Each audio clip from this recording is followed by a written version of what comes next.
3 weeks ago, I said this. The replacement for the 79. And it seems that some people may have taken this very personal. Where's that 70 lurking? This is ridiculous. I was just shown up by a 79.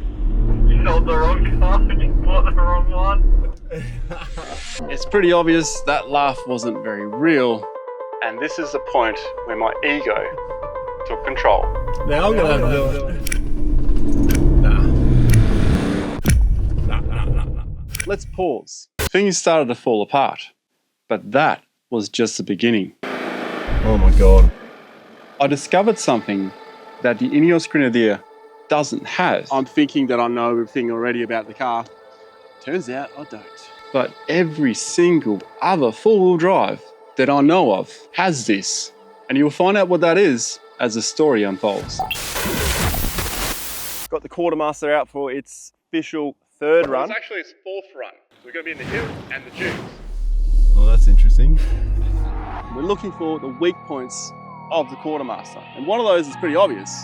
It'll be the wheelbase. Spelling out on something up there, the ramp over angle. And the other, I fear we may end up damaging the rear of the car, being the departure angle. Oh, I think the tub might have touched then too. At least out on the dunes though, there shouldn't be any damage on the rear of the car. That did not sound good. But have you noticed the differences on a vehicle that I've done already? And one of those subtle changes you're gonna have to find yourself. And whoever spots it first, puts a comment down below, I'll send you a tyre repair kit. To some it'll be very obvious. Let's get into it. Let's load up the ute and get to the hills. Back out, and it's raining.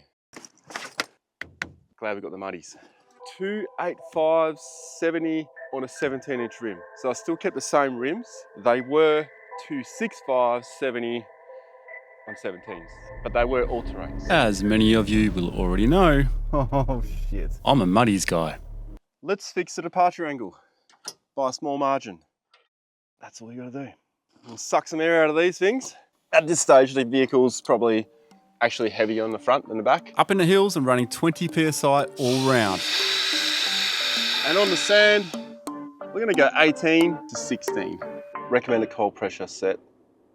Sweet. All right, so now once it's done a few rotations, it'll reset these, so it's not gonna come up on the screen. Yes, I want off-road. Let's rock and roll. Mud's all the fun and games, but hit the sand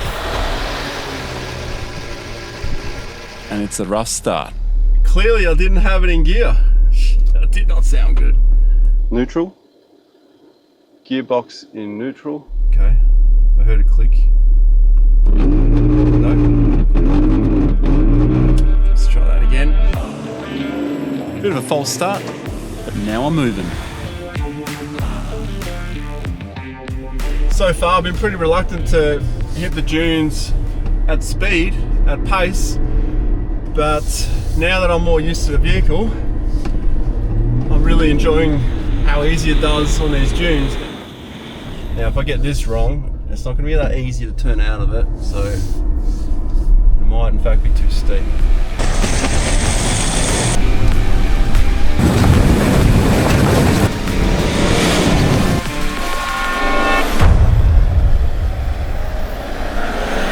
Not bad. For a long wheelbase, that's not bad at all. I doubted it. I doubted it just when I did that. Back in the hills, grey mud again. Same track I did last time with the ATs. So now I can really demonstrate the difference in traction. But I think you might be surprised how much of a difference it really is. To get the true difference of these tyres, I'm gonna put this back in, which seems really dumb, but I had it in last time. That's where I got this. The only way to get a true comparison, head up this section, exactly the same as last time. Lockers. Oh, I did it again. All right, we'll just have to. We're going in unlocked. I think I would have worked it out by now, eh? I'll have to wait till it unclicks. So we'll do that pretty quick because I'll lose traction here somewhere.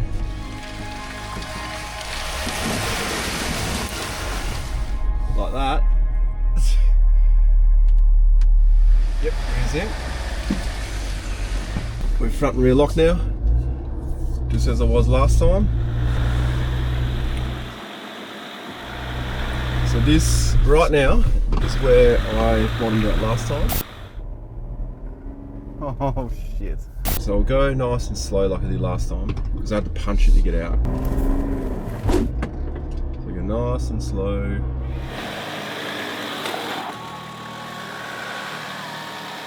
I remember in all terrains it wasn't that easy.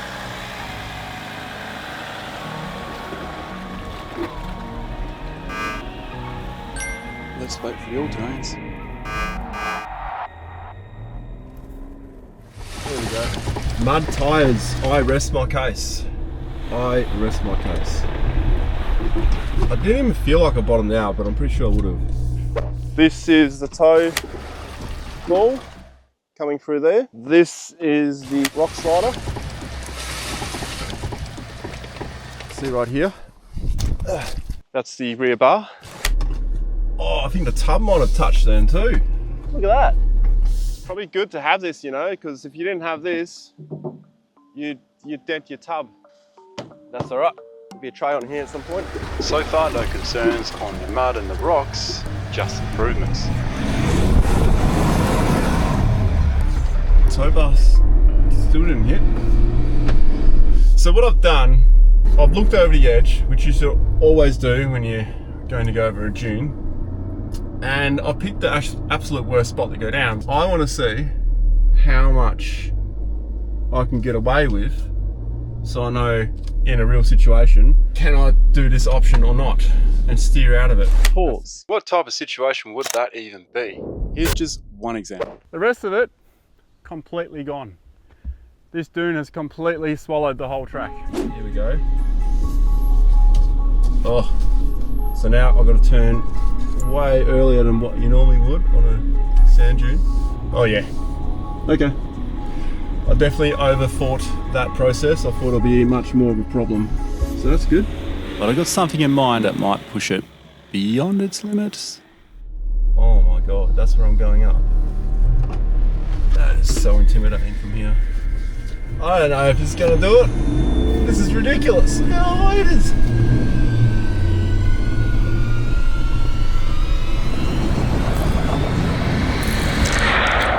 Back in the hills, we're on our way to Modified hill. It's been a while. Last time I was here, I had the Prado 250. Whoa! This hill to me, because I know it so well and I've seen so many vehicles on this, driving the quartermaster up this will give me really good insight into how it handles all this terrain. Let's begin with open diff. Back hill. Whoa. I did say I'm out here to find the weak points, and I'm pretty sure that one was the ramp over angle. Yep, that one. Next up, departure angle. Feels like a rock rash might be coming. This feels really uneasy, eh? I just want to visually see where I'm at. Jumping out for a quick look that way. Next time, I'll have a better feel for where I'm at. Oh, that ain't coming back on. We need a locker in. There we go. Need it now. Oh, that didn't sound too nice. So what did we actually hit? Right here in front of the axle, where it's getting caught up. Appears to be a suspension arm on the passenger side, and on the driver's side, That's the fuel tank. good thing it's got a decent plate. Yeah, we're good. Let's keep pushing. To keep it short, I put the quartermaster through its paces in slippery conditions. Rocks, ruts, deep holes. Whoops, let's put the locker in. Much better.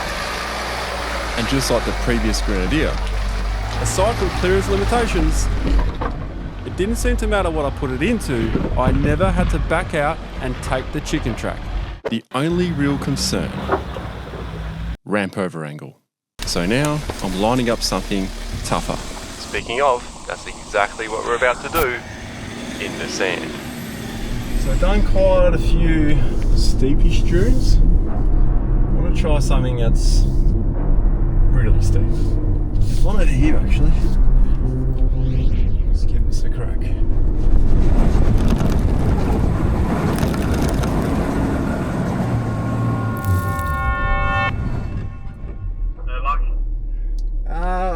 can't seem to get the speed I need. I mean, I can try one more time. I tried again. Oh, here we go.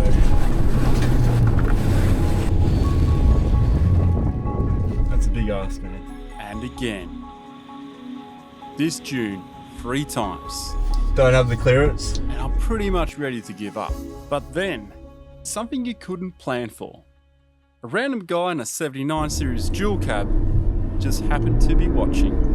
Where's that 70 lurking? Just so I know. I think this 70 series guy wants to give it a go. Oh, nice one. Oh, shit. A big part of my project is I'm comparing an Ineos Grenadier to a Toyota Land Cruiser. And then this happens. You sold the wrong car, you bought the wrong one. And despite being aware I'm driving a stock vehicle, there is no way I can resist the need to try again. Now I'm gonna have to do it. Right now, all that matters to me is getting this quartermaster up this damn dune. But before we get to how my ego took on the dune, what about a similar situation on slippery clay and unforgiving rock? It's a massive rise here, quite sharp. Long wheelbase, that's where I think it'll struggle. We've got a wicked shot up there that'll see the Grenadier just rise out of this hole. Oh my God, I'm so close. I think I'm gonna belly out somewhere here. Maybe the rear wheel down there. There's a fair bit I'm bottoming out on right here, holding me up, and then even here. So I think that's where I surged it a little bit. I could try and put some max tracks down there. That might get me up. There's only one way to find out. Oh. So I put all the eggs in one basket, this side, walking on them. It's all right, but I don't weigh 2.8 tonne.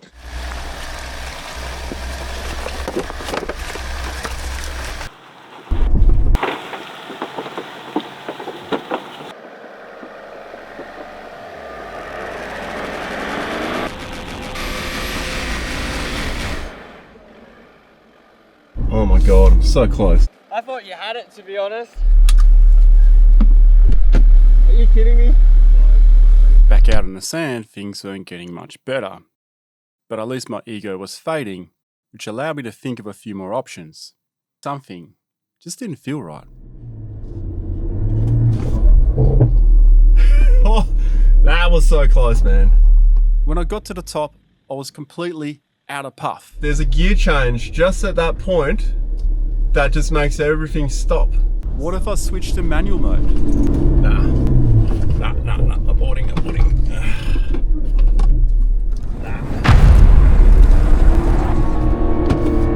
Still getting used to the vehicle, I'm juggling gears, steering one-handed, all the while charging forwards to a dune I'm trying not to smash my front end into, and picking the right moment to hit it.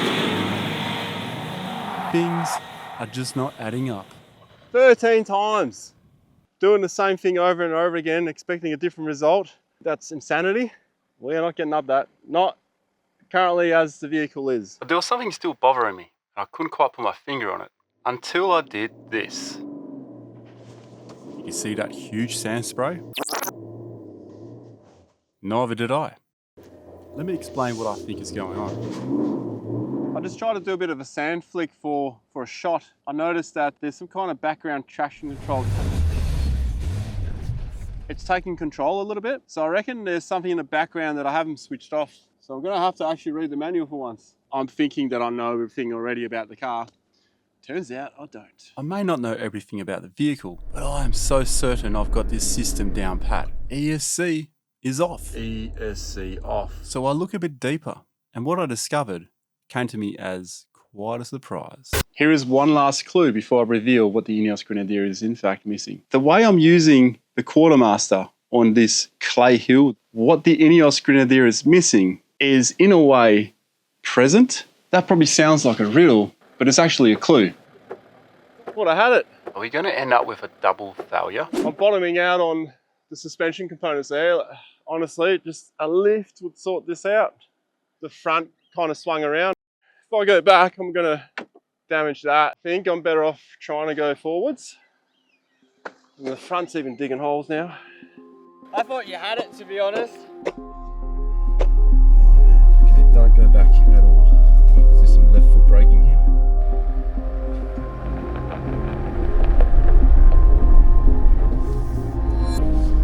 Yeah, that's cool. Sure, it needed a bit of help, but didn't have to back out. However, back at the dunes, we did have to back out. So what's the difference? Big time. Aborting. Earlier, I spoke about traction control. In other words, ESC, electronic stability control. But here's where things get really weird. You can't turn off electronic stability control in off-road mode? That's how I'm understanding it. Many vehicles have strange flaws or things that you can't really explain why they've done it. Like the 70 series with the narrow axle. With the Ineos Grenadier, I thought it was all the European things. The left foot thing. Wiper on the other side because it's designed for a left-hand drive. All those things can be explained, there's a reason behind it, but I've discovered something that there is no real explanation for. In the manual, there are 4 different stages you can put your vehicle in. Unlocked center diff, locked center diff, which means you're in four-wheel drive. Off-road mode, that's when you push the button, which turns a few other things off. None of them mean ESC off, none of them. They all mean reduced. There is no off switch, even though the switch says off. ESC off should mean off, right? No, it's just reduced, it still works in the background. But what about the 4th one? Front and rear differential lockers. When you activate a diff locker, ABS can't function, so ABS turns off. When ABS turns off, ESC completely leaves the room because ESC relies on ABS. In case you didn't know, ABS is anti-brake skidding. But ABS also has a different job. It will pulse the brake to stop wheels from spinning. Unless you have the lockers in, it's going to try and stop those wheels from spinning. Hence why this was the clue. All 4 wheels are still doing what I'm telling it to do. Just use a locker then. I don't think that's the solution. I would only use a locker for anything under 20 kilometers per hour. That dune, 530, 40 kilometers per hour. Every other 4-wheel drive that I know of Traction control. has a button you can override. Hold the button down.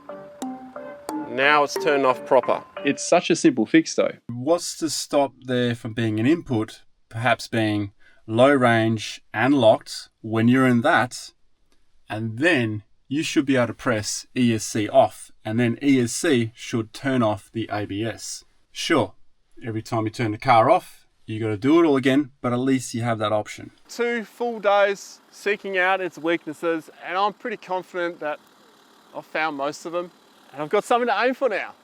It's exciting to see where we can go with that. It definitely has some flaws, but I think we could do a few tweaks and we'll see if that does the job. Until next time.